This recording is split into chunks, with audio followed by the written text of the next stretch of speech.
आज के इस प्रेस वार्ता में उपस्थित माननीय पूर्व मंत्री श्री नीरज सिंह बबलू जी, यहाँ उपस्थित पार्टी के प्रदेश के उपाध्यक्ष श्री सिद्धार्थ शंभू जी, भारतीय जनता पार्टी के प्रवक्ता संतोष पाठक जी, माननीय विधायक मंचन केसरी जी, यहाँ पे उपस्थित मीडिया प्रभारी राकेश जी, राजू झा जी, अशोक भट्ट जी और उपस्थित सभी पत्रकार बंधु।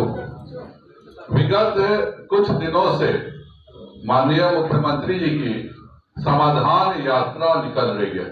मैं इसको समय पास यात्रा करता हूं। जितने भी जिलों में उन्होंने दौरा किया है, एक भी जिले के किसी भी समस्या का समाधान माननीय मुख्यमंत्री ने नहीं किया। एक भी प्रेस ब्रीफिंग नहीं होती है कि जिस जिले में वो पहुंचे वहां की जो केंद्र सरकार की योजनाएं हैं, जिनके लिए वो भूमि नहीं दे रहे हैं, जिनके लिए वो कोई कार्य नहीं कर रहे हैं, अपनी तो कोई योजना उनकी है नहीं, जो भी योजना है केंद्र सरकार की है। एक गांव को 15 दिन पहले से बुला के रंग रोगन किया जाता है और उसी गांव के विकास को माननीय मुख्यमंत्री जी पूरे बिहार का विकास स्वयं ही समझ लेते हैं। और ये दोनों माननीय मुख्यमंत्री जी और उप मुख्यमंत्री जी दोनों एक साथ घूम करके बिहार के समस्याओं को बढ़ाने का काम कर रहे हैं। मैं इसलिए ऐसा कर रहा हूं कि लगातार आज भी पूरे मीडिया में बक्सर की तस्वीरें मैं देख रहा था कि किस तरह से खाद के लिए लाइन लगी हुई है।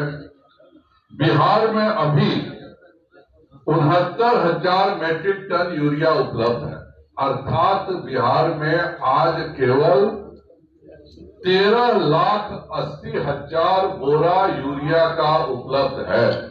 और आज से पहले पिछले 30 दिनों में कभी भी 13,80,000 बोरा से कभी भी कम यूरिया बिहार में उपलब्ध नहीं रही है। माननीय वित्त मंत्री जी गलत बयानी करते हैं, उनके मंत्री गलत बयानी करते हैं। मैंने तो नीतीश जी को कहा कि अगर मैं गलत बोल रहा हूं तो सरकार मेरे ऊपर केस क्यों नहीं कर रही है। आज भी मैं कह रहा हूं कि 69,000 मैट्रिक टन बिहार को उपलब्ध है। 69,000 मैट्रिक टन को उतना ही नहीं, डीएपी 1,09,000 मैट्रिक टन है, एमओपी 37,000 मैट्रिक टन उपलब्ध है, एमपीकेएस 93,000 मैट्रिक टन उपलब्ध है। तो जब यूरिया 13,80,000 बोरा बिहार में उपलब्ध है, फिर किस परिस्थिति में हमारे किसानों को नहीं मिल रहा। अगर यह समाधान नीतीश कुमार जी करते तो एक बिहार के किसानों को मदद होती। आज भी सीटीईटी बीटीईटी के बच्चे उस 10 लाख नौकरी के कलम को खोज रहे हैं कि वह कब उप मुख्यमंत्री जी का वह कलम कहां गायब हो गया है कि वह प्रकट हो जाए। और कम से कम जो भाजपा और एनडीए के शासनकाल में जो 1,15,000 शिक्षकों की बहाली की बात थी, वह तो कम से कम कर देते। बिहार में भी प्रश्न पत्र, हर प्रश्न पत्र लीक होता है और इतना ही नहीं होता है, पूरे हिंदुस्तान में कहीं भी प्रश्न पत्र लीक होता है तो उसका जब ओरिजिन खोजा जाता है तो वह नालंदा में मिलता है। आखिर उत्तर प्रदेश में भी प्रश्न पत्र लीक हुआ तो वह नालंदा के व्यक्ति के द्वारा हुआ। मध्य प्रदेश का व्यापक घोटाला का जब खोला गया उसकी फाइलें तो वह भी नालंदा के व्यक्ति के द्वारा थी। तो क्यों नहीं हम लोग यह समझे कि यह सारा प्रश्न पत्र लीक सरकार की मर्जी से हो रहा है। बगल के यूपी में टीटी का प्रश्न पत्र लीक हुआ, माननीय मुख्यमंत्री जी ने सभी की अरेस्टिंग की, सभी बच्चों को कहा कि आपका एडमिट कार्ड ही आने जाने का मुफ्त का उत्तर प्रदेश रोड निगम का पास होगा, आपको दोबारा परीक्षा नहीं देना पड़ेगा। उन्होंने साफ शब्दों में कहा कि जिसने भी यह घोटाला किया है उन सबों को के घर पर बुलडोजर भी मैं चलाऊंगा, उनको उन पर रासुका लगाऊंगा। बिहार में हर बार प्रश्न पत्र लीक होता है लेकिन कोई कार्रवाई के नाम पर केवल एक आई वॉश होता है। और आज ही से नहीं, जब मैं भी छात्र था उस समय से भी नालंदा के कोई खास व्यक्ति का ही नाम आता था जो कि सारा प्रश्न पत्र आउट करने में। तो बिहार सरकार को अगर समाधान करना है तो हमारे बच्चों को परीक्षा ईमानदारी से हो जाए, वरना पिछले बार तो हुआ कि कोई धांधली नहीं हुई है, और जिसको इस बार महिला को पकड़ा गया उसका बेटा ही कंप्लीट किया है, तो यही बताता है कि पिछले बार का भी जो परीक्षा था वह पारदर्शी नहीं था। आप बच्चों के ऊपर लाठियाचार्ज करते हैं। उत्तर प्रदेश में 24 घंटे में फैसला हो गया, प्रश्न पत्र रद्द हुआ, 1 महीने में फिर से उसके एग्जामिनेशन हो गया, पूरे तरह से ट्रांसपेरेंट हुए, सभी के ऊपर कार्रवाई हुई घोटाले करने वालों पर। बिहार में कुछ भी समाधान नहीं हो रहा है। मेरा माननीय मुख्यमंत्री जी और उप मुख्यमंत्री जी से अनुरोध रहेगा कि कृपया कर पर्यटन छोड़ करके जो ये हर जिलों में पर्यटन कर रहे हैं और एक गांव का पर्यटन के लिए उनके लिए रंग रोगन किया जा रहा है, पर्यटन छोड़ करके बिहार के छात्रों के भविष्य की वो रक्षा करें, फिर से कोई प्रश्न पत्र लीक नहीं हो इसकी चिंता करें, बिहार के किसानों को यूरिया दिलाने की चिंता करें कि जब आपके पास स्टॉक में 13,80,000 बोरा आज के डेट में यूरिया पड़ा हुआ है, तो उसका उपयोग आप किन परिस्थितियों में नहीं कर रहे हैं। आप बैठ के इसका समाधान निकालिए। हमारे जो बच्चे शिक्षक में आज तक वे इंतजार कर रहे हैं नौकरी का, उनका समाधान निकालिए। आप किसी जिले में जा रहे हैं, मेरे जिले से उन्होंने यात्रा शुरू किया था, एक भी जो केंद्र सरकार की योजनाओं में जो 15,000 करोड़ रुपए मेरे यहाँ नेशनल हाईवेज के मिले हुए हैं, मेरा टेक्सटाइल पार्क का जो हमने आवेदन किया, किसी का भी समाधान उन्होंने नहीं निकाला।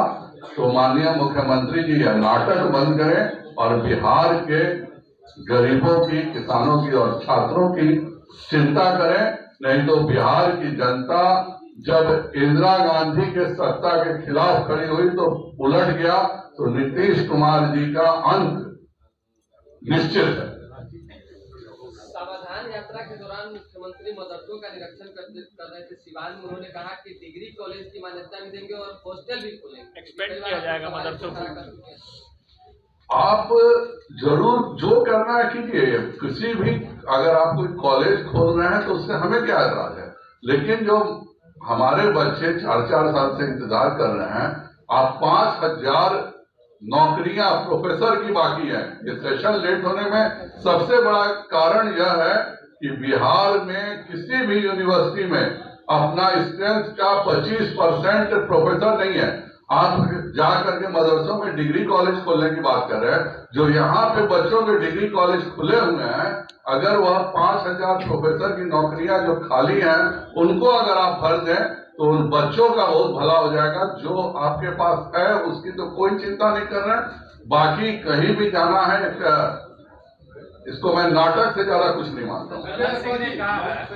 कि जो गंगा में जहाज चलाया जा रहा है, केंद्र की योजनाओं पर शुरू हो रही है, बिहार में जो है गंगा में जहाज चलाने की कोई भी योजना गंगा में नहीं कर रही है, केंद्र सरकार की योजना को नहीं पालन किया जाएगा। ड्रेजिंग करके, और जब दिक्कत क्या है बिहार में कि बिहार में कभी उद्योग को सोचा नहीं। आज भी जो गंगा नदी में 4.25 मीटर की ड्रेजिंग करके पानी के जहाज चलाए जा रहे हैं, उनसे हल्दिया बनारस का व्यापार हो रहा है, हल्दिया इलाहाबाद का व्यापार हो रहा है। आपके यहाँ जो होना है आप खुद उसकी कोई चिंता नहीं कर रहे। हमारे यहाँ व्यापार बढ़ाइए, उद्योग बढ़ाइए। हल्दिया से बिहारियों का सामान जाने में सीधे 20% कॉस्ट लगेगा अगर वह नाव के माध्यम से जाता है, लेकिन न इनको जानकारी है कि क्या हो रहा है, अपने तो कुछ करेंगे नहीं। और केंद्र सरकार अगर कोई जलमार्ग बनाएगी तो आप बनने नहीं देंगे, राष्ट्रीय राजमार्ग बनाएगी तो जमीन उपलब्ध नहीं कराएंगे, अगर हवाई अड्डा खोलने का कहेगी तो आप जमीन उपलब्ध नहीं कराएंगे। तो बिहार सरकार बिहार विरोधी है। आज पूरे देश में हम तो चाहते हैं कि दौरा करें और जाके दूसरे देशों की राजधानियां में घूमे। कोई व्यक्ति बिहार का दूसरे प्रदेशों की राजधानियों में जाता है तो उसका शर्म सर से झुक जाता है कि भाई दूसरे जगह इतने उद्योग खुले हुए हैं, इतने IT पार्क खुले हुए हैं। उड़ीसा हमारे तरफ पिछड़ा इलाका था, आज पूरे हिंदुस्तान के बच्चे उड़ीसा में पढ़ने आते हैं। आज पूरे हिंदुस्तान के बच्चे उड़ीसा में सॉफ्टवेयर पार्क में जाते हैं। जब उड़ीसा और बिहार का एक ही स्टैंडर्ड था, हमारे यहाँ कोई भी चीज चाहे वह शिक्षा का हो चाहे उद्योग का हो तो करना तो है ही नहीं। केंद्र सरकार अगर जलमार्ग चला रही है तो आप उसको रोकिएगा, अगर वह गति शक्ति में राजमार्ग बना रही है तो आप उसके लिए जमीनें दीजिएगा। बिहार को दोनों बड़े भाई और छोटे भाई मिल करके, बड़े भाई ने 15 साल बर्बाद किया और इसकी याद सदैव नीतीश कुमार अपने हर भाषण में दिलवाते हैं। अब उनके साथ मिल जाने के बाद नीतीश कुमार भी उसी स्थान पर पहुंच गए हैं जो उनके बड़े भाई ने 1990 से 2005 में सरकार चलाई थी और जिसका जिक्र नीतीश कुमार जी उप मुख्यमंत्री के सामने भी करने से कभी नहीं चूकते हैं। संजय जी, साफ तौर पर ललन सिंह ने ये कहा कि गंगा में कोई भी केंद्र की योजना हम नहीं चलने देंगे। ऐसे में केंद्र सरकार बिहार में अपनी योजनाओं को कैसे चलाएगी?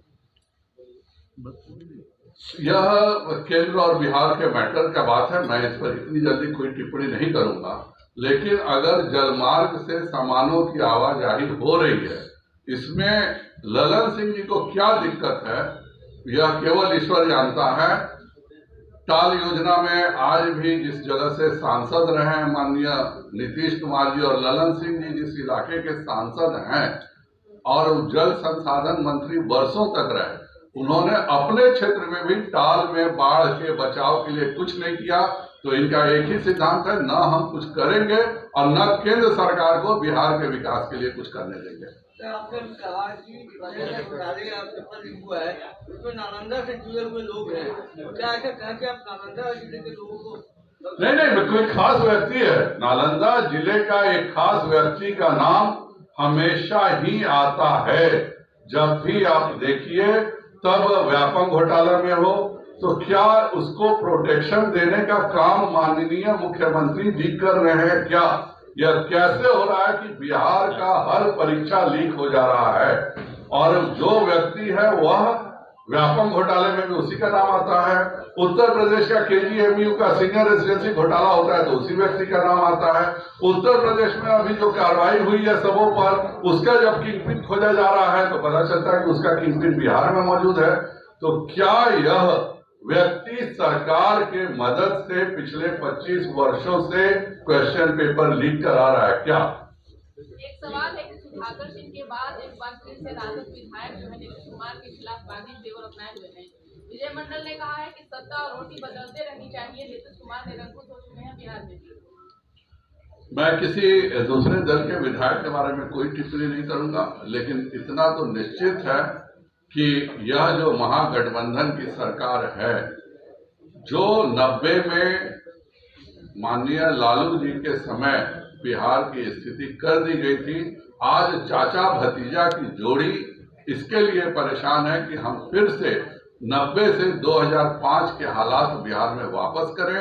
खुद ही वह बोलते हैं कि 2005 से पहले क्या हाल था बिहार का याद है कि नहीं, और आज जो चाचा भतीजा कर रहा है वह बिहार को उसी स्तर पर ले जा रहा है।